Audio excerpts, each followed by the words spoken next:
We are back with another Lock It Up with Kurtz podcast. I am John Kurtz, joined by Aaron Lockett, former K-State wide receiver, as we break down K-State and Oklahoma and look forward to the bye week, and are joined by a special guest this time around, legendary K-State return man David Allen. Very much looking forward to that as well. Unfortunately, we're talking about a K-State loss. It was a close one, a one-possession loss to the Oklahoma Sooners. A lot of woulda, coulda, shouldas coming out of this game, both from the officials, some reviews, some bad breaks that K-State had, but also defense not performing well enough and K-State turning it over. The return of Skylar Thompson. I mean, this game was not lacking for storylines. There's no doubt about that. But one of the storylines was that the place was rocking. It was a great environment. A lot of compliments on that. I know the TV broadcast was very complimentary of that as well. So K-State fans should definitely be happy about that. And I'm sure that's in large part because with the 2:30 kickoff, hey, you had time to get out there and knock down some 360 vodka and Holiday Distillery help bring you the Lock It Up with Kurtz podcast and everything on the KCSN. And they are awesome. And they have, look, whatever it was that you wanted, craft cocktails, batch drinks, infusions, they can get you started with that with 360 vodka and Holiday Distillery. And doesn't have to stop this week. I know there's not a K-State game, but that doesn't mean you can't kick back and watch some of the college football action that's going on this week. There are some good games, man. You can get it fired up pretty early with the Red River rivalry. And watching Texas and Oklahoma, whatever it is that you're going to be doing this weekend, make sure you bring some 360 vodka along to enjoy it as well. Looking back at this game, man, it's really easy. And I know fans have been very frustrated with the onside kick overturn, with the Landry Weber catch overturn. Certainly we can talk about that. And even the fumble on K-State's opening drive. There are a lot of ways you can slice how it is that K-State did lose this game, which was fairly winnable against Oklahoma. But to me, it does all start with the defense. Oklahoma obviously has a lot of talent on offense. A couple of guys that were number one receivers in their class. Spencer Rattler, a lot of people thought he was the best quarterback in his class. A lot of people thought he was the Heisman favorite coming into this year. And he looked pretty good. I thought that's a part of it. He looked pretty good. But K-State's defense definitely got shredded for the most part of that game and just couldn't get enough stops, couldn't get Oklahoma off the field enough. The defense definitely, didn't win every single battle that we needed them to win. We almost needed to play perfectly against Oklahoma, just based on the talent they have, the experience they had, with a 5-star quarterback, nice receivers, and a durable running back. We just knew they were going to come with some firepower. And so I know they haven't been clicking on all cylinders in their earlier games, and there were some opportunities when we looked at the Tulane game that, okay, maybe OU is not the OU of old, but we didn't want to discount their talent. And I think that we got opportunity to see Spencer Rattler make some key 3rd and 4th down throws. Kennedy Brooks can move the chains. And obviously Woods and Mims made some catches down the stretch that kept drives going. And so for us, we just couldn't get off the field enough, didn't win on the field position. And because of that, those opportunities that we had just started to slip away. Yeah, and there were plenty of opportunities. I mean, a couple of key areas are the end of the first half.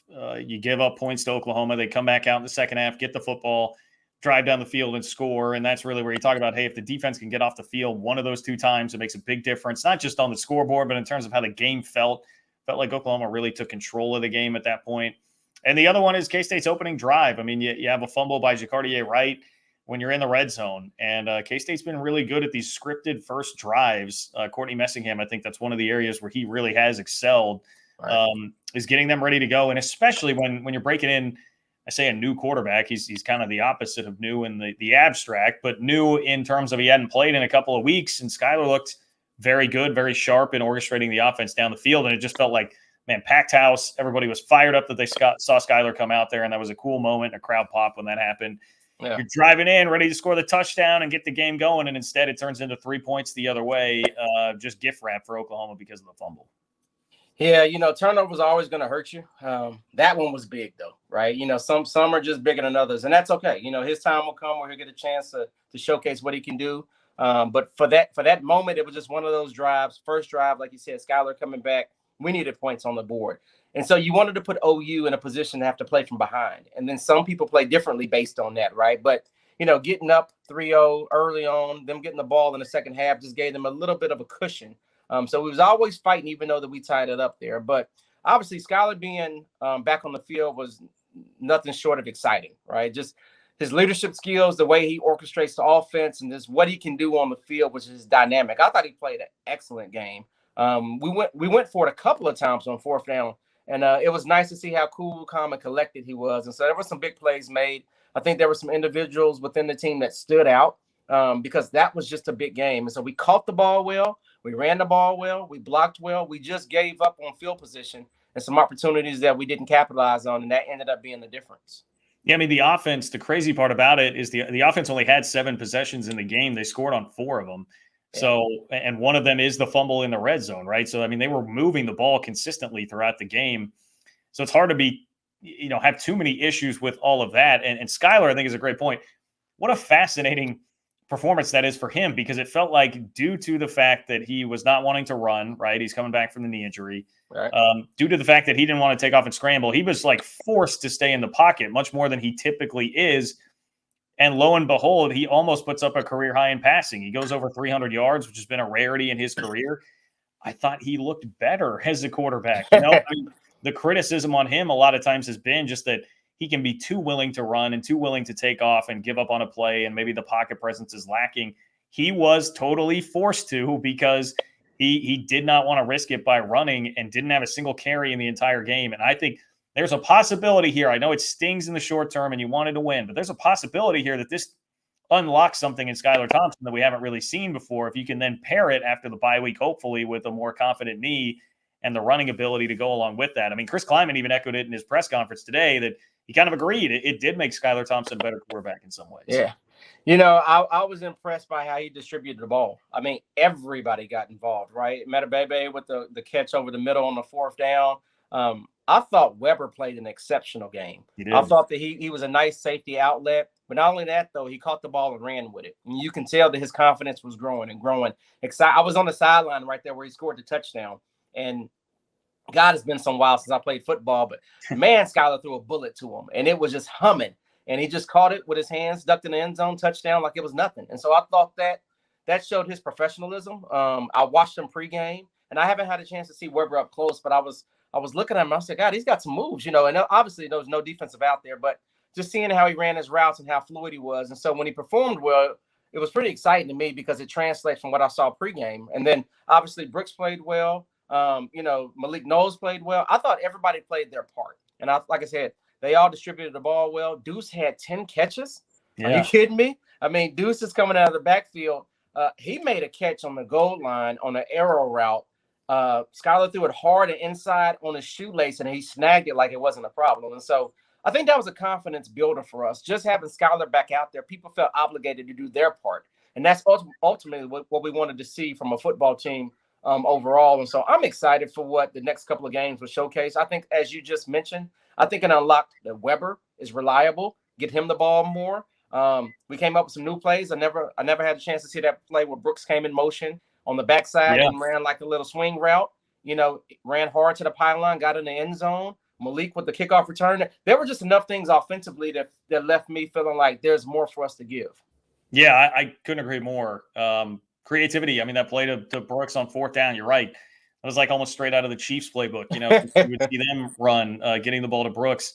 Great seeing all the different weapons get involved. And I think there is something, too. You hit on guys feeling a need to make plays when Skylar's back in there. It just, subconsciously, it feels like everybody raises their level. And this even goes back to when he got hurt. They all kind of admitted, like, it really took some wind out of our sails against Southern Illinois when Skylar went down. Like, we weren't expecting that. That's seeing your guy go down, your leader.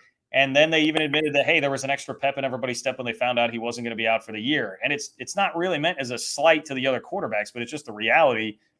He has that respect, and everybody knows that he really elevates the play of the offense. So I do think that there is like an intangible factor to that adds to what everybody does offensively and how they play. No, I agree. And he's earned that right. And so respectfully, all the other players do look at him as a leader, and they should, because he's earned those stripes. And so for him coming out there, it probably felt good for him. And he was smart. He didn't do anything to put himself in position, and he still made the tackle on the fumble return just to make sure that they didn't score. But, 20 yards later, he was like, somebody help me out. But he made the play for us, which was cool. But defensively, we couldn't stop them from moving the ball. And they just kept getting extra yards after the catch, after the run. It was like one guy would hit them, and another 5 yards later, they would fall down. And so the tackling probably quite wasn't where it needed to be, but excited to see Yeast played well. He went up there and stuck his nose up there, came out with 7 or 8 tackles, and J Mack made some plays. And so even Jones jumped in there and made some plays, a nice tackle for loss. But I thought the corners played fairly well, right? And so they didn't give up the big balls. They gave up a touchdown. Echo did. Somehow he ended up on the back of the end zone. I couldn't quite see it. There had to be a push off of some nature. He just didn't seem to be that far away. But then to turn around and you see, Brent come around with an interception. And so nice to see him make that play. But like I said, confidence is building. I think they're all getting used and acclimated to what the Big 12 has to offer. They had a tough Big 12 schedule starting off. I mean, Oklahoma State and then turn around and getting Oklahoma. That's not the easiest feat to start it off, but that's what we were dealt. And so excited to see some of the plays we made, but hopefully we can come out with some wins for the next future weeks. Yeah, so that's a part of it. If you want to be encouraged and optimistic about it, which I think it's fair to be certainly optimistic about where the rest of the season goes, because you have Skyler back. You've seen what he can do for the offense. And schedule-wise, I did see the Sagarin rankings came out as strength of schedule, and K-State was number 4 in the country. They had the toughest Big 12 so far this year. And that's because, like right now, Oklahoma State's number 12. Oklahoma's obviously in the top 5. So you think about 2 of those games, one of which being on the road for your Big 12 start. Not easy, right? But at the same time, it also feels like it's been forever since K-State's won a Big 12 game, because it has. They've lost 7 straight Big 12 games, which is a tough pill to swallow. A lot of that I know was injury related last year, but it just, to me, it puts a lot of emphasis on this Iowa State game. It's going to be very, very important. I'd be remiss if we didn't touch on, so the onside kick review, right? That generates, has driven a lot of conversation after the game. I mean, look, it's frustrating. It is absolutely frustrating because Mike Pereira said it on the broadcast and then kind of backed this up on a little piece of digital content that Fox put together here in the last 24 hours. And I think Dean Blandino was involved in it too. Basically, like Fox top 2 rules analysts, they basically said the Big 12 kind of screwed up by letting Lincoln Riley essentially challenge a play that had already been reviewed. That the reality is, when it goes up for a booth review, no matter what it is that they're looking at first, you're supposed to review every aspect of a play. So that should have been reviewed. That should have been taken care of. Unfortunately, it was not. And Lincoln probably got away with one there. But in the end, I mean, the ball was hit twice. As much as that sucks and it takes slow-mo to see it and all that, they did get the call right. It just, the concern I know for Pereira is opening up a can of worms here on will a lot of coaches try to do this? Can you start looking at different things on every play? Just opening up Pandora's box. But it's frustrating. I just won't sit here and dwell on it like it's the reason that K-State lost. It definitely made an impact, and you wish that it wouldn't have happened, but I also don't think that it's the reason that K-State lost the game. I mean, when it happened, it was 27-17. And so it gave us an opportunity getting the ball at the 40-yard line with a chance to score to make it a 3-point game. For me, it was one of those scenarios where instant replay actually hurts you, right? And so, yes, you want to get it right, but they replayed it. They called it. It is what it is. You move forward, right? And so just to go into that level of detail associated with, did he make the right call? Can I challenge this piece of it? Or can I ask you to review that play? Just seems to be, it was a killer just based on emotionally the way the game was swinging. It was I don't think a lot of people was anticipating, obviously. And so it was a great call. And it just didn't work out in our favor. And so that ended up being an emotional letdown that we never really recovered from. Yeah, it was definitely an emotional letdown. And even, the Landry Weber play too, I'd be curious. I don't know how good of a look you got at that. That's a 4th and long. I think it was 4th and 14 that K-State converted. And credit Chris Kleiman, he was extremely aggressive on 4th down throughout the game, which I think they needed to be. I don't know. Do you think that was a catch for Landry? I think it was a catch. I mean, the tail end of the ball can hit the ground as long as he shows that he has control, and it didn't seem to wiggle that much. And like you said, it was a dart, deep dig. He caught it with confidence. I thought it was a first down, but once again, another emotional letdown. And that right there, both of them, we lost possession of the ball. And so it wasn't just losing a down and having to punt, but you actually lost the ball. And so it becomes a turnover in some senses if you look at it. And so because of that, those were we needed one of those two to go our way in order just to, when you're playing a team like Oklahoma, you just need those calls to go your way, at least a majority of them, to be competitive. And for us, just gave them too much field position. And we just never could recover from it. It's probably a good way to phrase it, that you were going to need a break or two to go your way. Instead, went the other way. I mean, Oklahoma recovered a couple of fumbles that they had too, which is tough luck. So now, I mean, look, we'll have plenty of time next week to talk about the bye and specifics of it and some of the advantages of it. But just a quick take from you on, do you feel like as a football team, does it come at a good time in a situation like this where you have a couple of back-to-back tough losses here, 5 games into the season. How do you feel about the timing of where the bye occurs right now? Oh, yeah, the timing is perfect. You hit the reset button. And so, you're coming off of 2 losses, both Big 12. You need to get back into the film room and say, okay, what do we need to do better, right? Plus, any injuries can now get healthy, give Skylar another week to get going. I think Skylar's the key. Obviously, we had Skylar in that Oklahoma State game. Maybe we play differently. I just think that he gives a different type of energy. So excited to see what he can bring to the table when he feels a week healthier from last week. And I think his confidence is probably there now as well. So he's probably like, okay, the season now starts for me. And that's how people will look at it. And so the goal is, yes, we've played 4 games. Obviously, we're 2-2, lost 2 of the Big 12. But now you've got the remainder of the games all in the Big 12. Now it's time to go out there and showcase that you're dominant. And it's all about how you finish and not how you start. And so for us, that's going to trend into next year. And so you've got to think about the succession plan. And as you have players coming on to Kansas State, you want to end on a winning note. Obviously, last year we did the opposite, and that makes for a long offseason. And so for us, I think it's important that, one, we owe Iowa State, right? 45-0 is just not going to happen again, right? And so I think they're not as dynamic as the OU. Obviously, they've got Breece Hall, who should be a first rounder at the end of the day, top-tier running back, solid quarterback. But for us, I think we need to come out and start winning some of these games. And so I'm excited to see what we look like after the bye week. Yeah, I think it's a monster game. It'll be prime time. It's 6:30 at night. You get ESPN2 TV for it. Like that's going to be a really, really fun atmosphere at the Bill for that game. Definitely looking forward to that. Now, if you were in attendance on Saturday, one of the really cool parts of what was going on is that K-State was honoring inductees into the K-State Athletics Hall of Fame, and also honoring Darren Sproles for getting inducted into the College Football Hall of Fame. That was really cool. Love to see Darren just enjoying and soaking up the atmosphere, even racing kids in the parking lot, man. That was great. Like Darren just making memories for a lifetime for some kids. Yeah. But one of the guys who was there was David Allen, who's obviously an absolute legend. He had, at one point in time, it tied for the punt return touchdown record in college football. Should have broken it. He got a BS penalty that called one back against Iowa that should have been the record breaker in 2000. But the guy that really kind of keyed this whole line and lineage that obviously, Aaron, you were included in, of great punt returners and kick returners at K-State. That's been awesome, obviously, to watch evolve over the years. So really excited to get a chance to talk here with David Allen. All right, well, we have David Allen with us right now, legendary K-State return man, former running back in the Wildcat program as well. David, really awesome to have you on the podcast, man. Great to chat with you again. Got to talk a little bit before the game back on Friday, but how was the whole weekend? What was the experience like being back in Manhattan for that game? No, man, the weekend was great. Like I said, it was a great honor. Much appreciated. It was a heck of a weekend, with Darren and Jordy and all the other inductees. Hate that we lost, but all in all, the weekend was great, and glad I got the opportunity to be there. What are you up to these days for K-State fans that are curious, just on what's going on in your life right now? Not a lot, man. Just living life, trying to enjoy each day.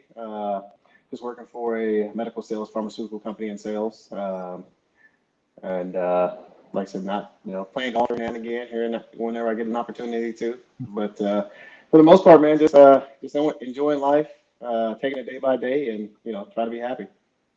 Well, I tell you what, so I know Aaron wants to talk to you about returning the football, which you were obviously very good at, both of you guys. I asked you, David, on Friday, who was your favorite return man at K-State, not named David Allen? You said Aaron Lockett. So there we go. You guys have to chop it up now. I'm going to leave it to you guys here to get the discussion going on what it's like a return man you at K-State. Man, don't let David fool you. I saw David this weekend, and David looks like he can play a full 4 quarters. David looks like he's ready to go.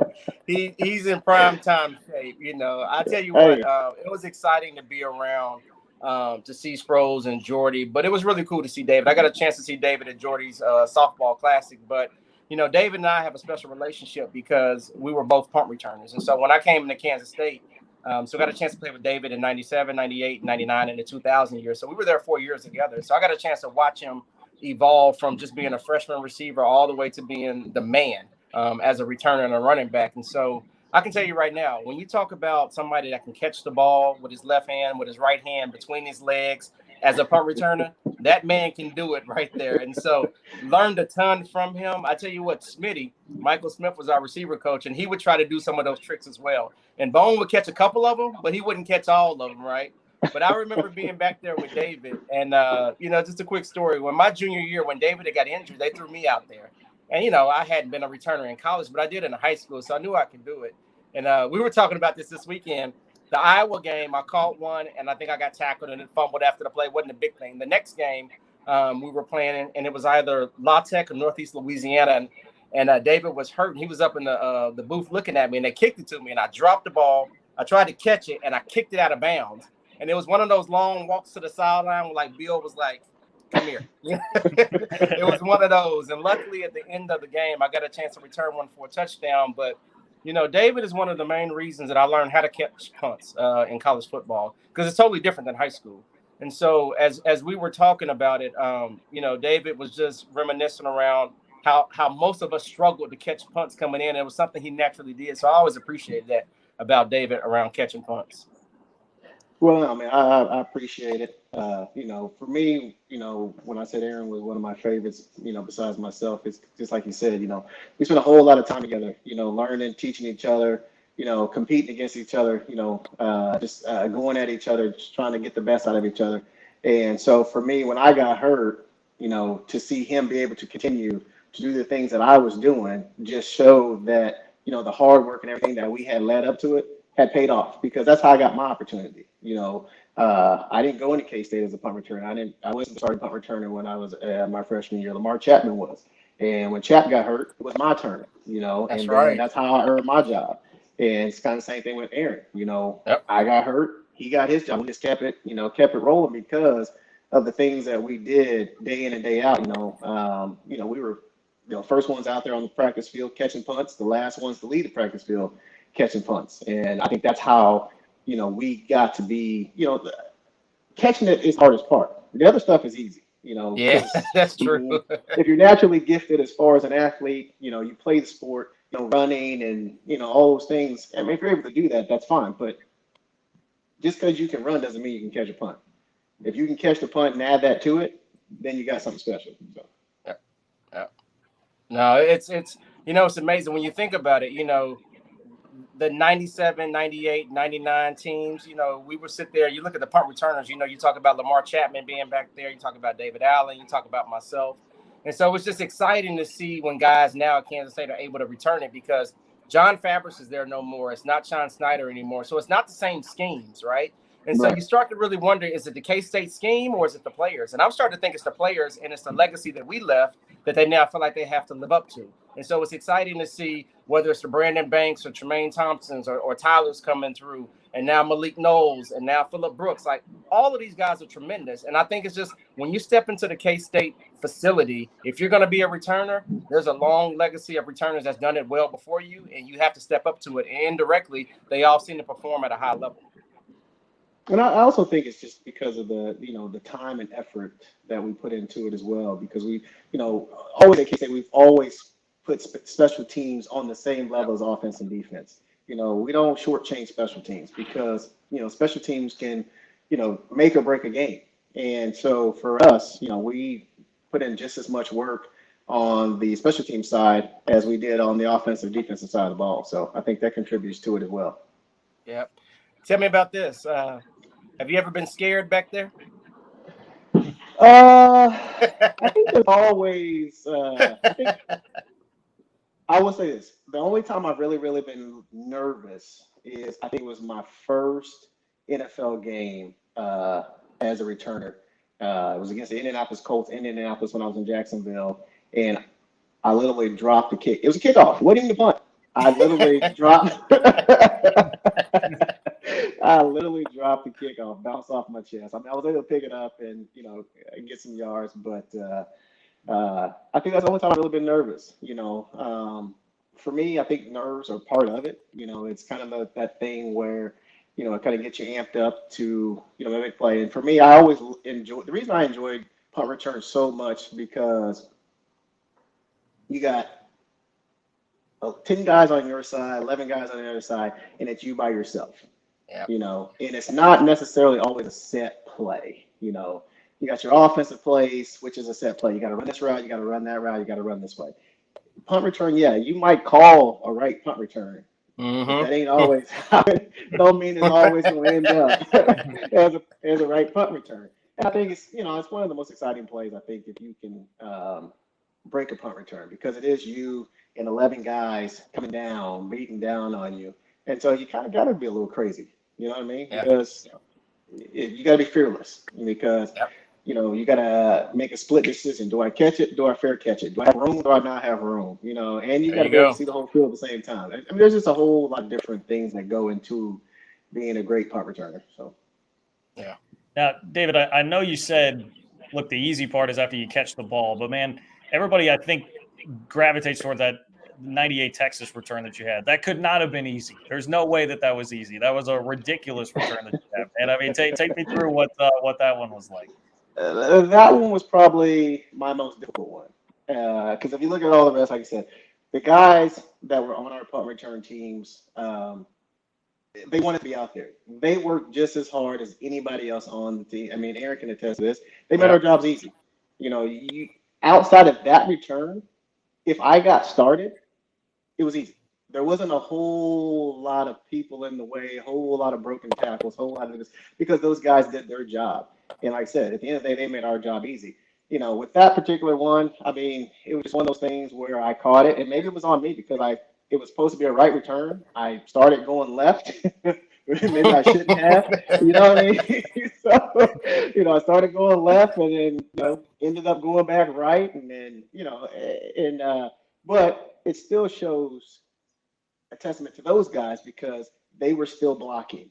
You know what I mean? They were still holding their blocks. There were still blocks being made, even though there was a few tackles broken here and there. Those guys were still doing their job, and I was still able to get to the sideline and then run it up for a touchdown. So.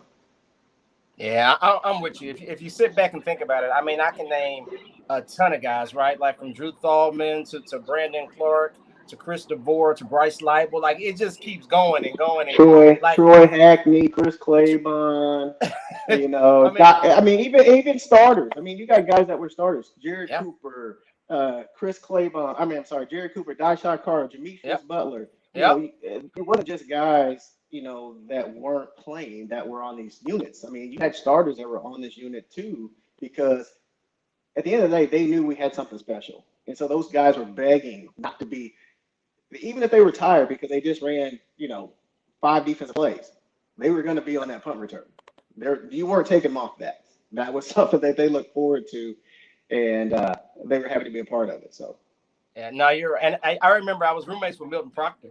And so me and Proc would get home and he'd be like, man, on that special teams play, like those were the highlights. Even though he started sometimes on defense and played a lot of free safety, it was always the special teams unit that brought excitement because it brought everybody together. So it was a different type of bond that we had on the special teams unit. And if I look at some of my returns, I remember T. New racing me like Tyreek Hill races people down the sideline. Exactly. Right. Trying to showcase that he could beat me there. And so it was just one of those things where Virginia Tech was always next to us as far as being special teams, but we by far are the best university, hands down, when it comes to special teams. And we're talking about 2 decades later, and so it's just a testament to the way that Kansas State, treats special teams and all. But here's a question I want to ask, David. Outside of Kansas State players, NFL-wise, who's the best all-time returner? Deion Sanders. That's who I like. That's my guy too, right? So I mean, you either got. I mean, there's a few, but for me, it's Deion. But then you got Dave Meggett. You got Metcalf. There you go. I mean, there's Westbrook. There's a few of them out there. But when you talk about a guy who could just, and he didn't do it all the time. So do we put him as a returner because he was just back there every now and again, but he made it look so easy because you put him back there for a big play, right? Because you knew if you put Deion back there, something good was going to happen, and he made it look so easy. But, I think if you go, all time, you go back to the old greats, like you said, you got your Dave Meggett, you got Metcalf, Westbrook. I mean, let's not forget Darren. So there's a few of them out there. Yeah, it's funny you said Dion, though. So Dion was my favorite player, him and Andre Rison growing up, right? And so I wore 21 in high school, and I used to wear the Nike little thing around my neck, and I played offense and defense. So I thought I was Dion, right? So I get to Kansas State, and I'm like, I'm about to get 21. And Marlon Charles was like, I hope you don't think you're getting 21. And I was like, Marlon, let me get 21. He was like, man, you're a freshman. You're not getting it. And so I got the next closest number, which is why I wore 22. Right. But I really wanted to wear 21. But, you know, it's amazing to see the level of talent we had, you know, 20 years ago and the talent nowadays. And so, you know, and the career that all of our guys have had as they transition. So it's just special to look at those teams because we had so many guys that played at a high level in college and continue to play professionally at a high level. And it was just being around that environment. It felt like the Alabamas and the Clemsons of today's age. That's who we were back then. And it's just, it's great to see those guys. Like I said, it was good to see David over the last 2 weekends. Unfortunately, so much time goes apart and living in different states and life things that you don't get a chance to really see it. But when you see him, you realize it's a brotherhood and a fellowship. And so it's excited to bring him. It's crazy you say that because, you know, I didn't play with Darren and I didn't play with Jordy. But it's like you said, when you see those guys and you're around those guys, I mean, you feel like you played with them. You know what I mean? Like, I didn't grow up with Jordan and Darren and some of those other guys, but when everybody comes back and everybody's around and we're all sitting there talking and reminiscing about this and reminiscing about that, you know, and hanging out and enjoying the game and stuff like that, I mean, I literally feel like those guys were there when I was there, you know, because that's just, like you said, the relationship and the brotherhood that we have. And I'm sure a lot of other guys can say that about a lot of other schools too, you know, but it does. It truly feels like that. Yeah. Well, you guys are talking about the talent here, man. I mean, I'm a kid that grew up with the '98 team. I mean, you guys were like that team to me still. I mean, it's unbelievable the amount of talent that was on that team. At one point, I calculated. I mean, I think it was like 26 guys on that team at least got a cup of coffee in the NFL, right? I mean, it was just a ridiculous roster. Like that's crazy, Aaron. I mean, you're talking about that, David. Like, what from your perspective, what was it like being around that sheer amount of talent that year and what you guys had? You know, I know we won't get the credit for it, and you know they can say I'm biased because I was at K-State and I played, or we probably won't get the recognition for it. But in my opinion, I mean that was one of the best college football teams in college history. You know, just based on where we came from, and what we were able to do, you know, to ascend to the number one team in the country, top 5 defense, top 5 offense, top 5, you know, special teams. I mean, hands down across the board. We weren't short of any side, you know what I mean? And so, yeah, did we fall short? I mean, sure. I mean, you know, the Patriots, when they went 18-0, they fell short. But were they one of the best teams in NFL history? Of course they were, you know. And same thing here. That's how I feel about that 98 team based on, like I said, the guys that we had on the team, offensively, defensively, and what we were able to do and what we accomplished during that time. I mean, hands down, to me, is one of the greatest stories and one of the greatest teams in college history, even though we did fall just a little bit short. But could you imagine if we would have won the national championship at Kansas State? You know what I mean? At K-State, something that no one would have ever thought Kansas State would have done. But, you know, it is what it is. And, you know, things happen for a reason. But still, you can't take away what we accomplished during that 98 season. So. You guys would have smashed Tennessee. I mean, I know that. Nothing. You know, I don't like talking bad about people, but nothing against Tennessee. But Tennessee was Pete Martin and those guys. I'm sorry. You know, it wouldn't. I don't think it would have been close. No. Even though, like I said. No. Well, this has been awesome, man. Like I said, I was so excited to see David last weekend that, you know, we run this weekly podcast, and so I was like, I got to get him on, right? It's not enough times when we can talk about, you know, the art of returning. People just don't talk about it enough. You know, people think it's easy to go back there, but I think once you get back there, it's hard enough to catch the ball, let alone make a play, and let alone do it consistently. And so this man right here did it day in and day out. And so nothing but short of a role model as a returner for me. And so glad to get opportunity to play with him. Hopefully I'm a role model for others, but that's just what we do at Kansas State. We'll just keep rooting for our guys and keep plugging away and keep staying connected and keep this bond going. No, most definitely, man. I appreciate it. But like I said, it's been fun, and you know, those guys have continued to do a great job. And you know, I think, like I said, being a punt returner was probably the most exciting thing for me, and that I truly enjoyed. And it is a craft, like you said, Oh yeah. earlier, being able to catch with your left hand, right hand, between legs. I mean, it's just like anything else, right? It's like, LeBron or Steph Curry being able to shoot right and left-handed. I mean, once you master a certain skill, there's it's crazy what you can do, in certain situations. So. Well, David, really cool to have you on, man. Great to have you back in Manhattan this past weekend. Thanks for coming on the podcast. And hey, hopefully we'll do it again here before too long. Oh, no doubt. I appreciate it, guys. Thanks for having me. Yeah, let me know anytime. My pleasure.